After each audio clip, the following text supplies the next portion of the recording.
आपका स्वागत है ब्लडी मून चैनल पर। आपका स्वागत है मेरे चैनल पर।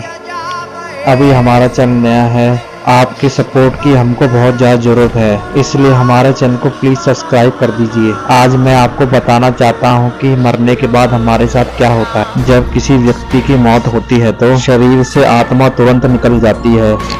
फिर आत्मा को यमदूत लेने आते हैं।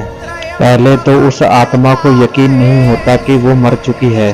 फिर आत्मा शरीर में जाने की बहुत कोशिश करती है, पर वो जा नहीं पाती। जो पापी आत्मा होती है वो अपनी मृत्यु को स्वीकार नहीं कर पाती। वो बहुत रोती है और तड़फड़ाती है। फिर वो पास में खड़े यमदूतों को देख के भयभीत हो जाती है। पहले तो यमदूत उस आत्मा को प्यार से समझाते हैं, अपनी आगे की यात्रा के लिए तैयार हो जाओ।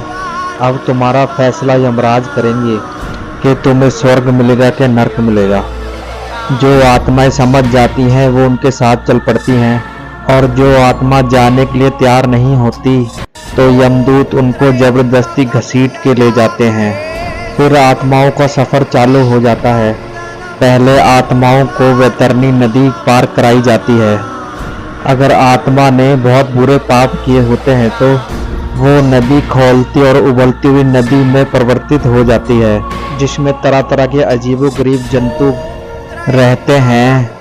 फिर वो जंतु आत्मा के शरीर को जगह जगह से नोचने लग जाते हैं, और वो खौलता हुआ पानी नदी का इतना गर्म है कि सूरज की गर्मी से 100 गुना ज़्यादा होती है। उस गर्मी में पापी आत्मा इतनी तड़फड़ाती है कि जैसे आग में किसी कीड़े को डाल देते हैं। उस पापी आत्माओं को तरह तरह की अजीबोगरीब आवाज़ें सुनाई देती हैं, जिसके कारण वो आत्मा बहुत ज़्यादा भयभीत हो जाती है। उस पापी आत्मा के लिए वो पानी इतना गंदा हो जाता है कि जैसे कि पानी और पस से भरा हो, और अच्छी और सच्ची आत्मा के लिए वो पानी अमृत के समान हो जाता है, और उस नदी में से उसको फूलों की खुशबू आने लगती है। फिर यमदूत उन आत्माओं को यमराज जी के पास ले जाने के लिए तैयार हो जाते हैं। फिर उन आत्माओं को यमराज जी के सामने खड़ा किया जाता है। यमराज और चित्रगुप्त उस आत्मा का पहले से ही इंतजार कर रहे होते हैं।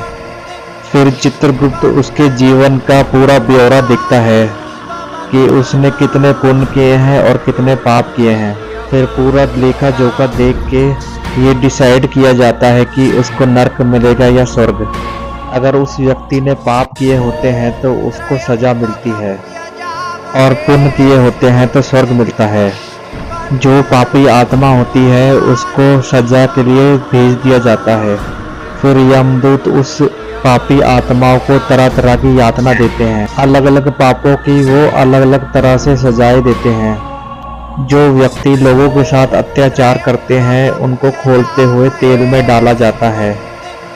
उस पापी आत्माओं को ऐसी ऐसी सजाएं दी जाती हैं जिन सजाओं को आम आदमी सोच ले उसकी रूह कांप जाए। इसीलिए बड़े बुजुर्ग कहते हैं कि हमको हमेशा ईश्वर का नाम लेना चाहिए, और जिंदगी में हमको हमेशा दान पुण्य करते रहने चाहिए, ताकि हमको मरने के बाद ऐसी सजाओं का सामना ना करना पड़े। अगर आपको हमारा कंटेंट अच्छा लगा हो तो प्लीज़ हमारे चैनल को सब्सक्राइब कीजिए, और सब्सक्राइब बटन और बेल आइकन दबाना मत भूलना।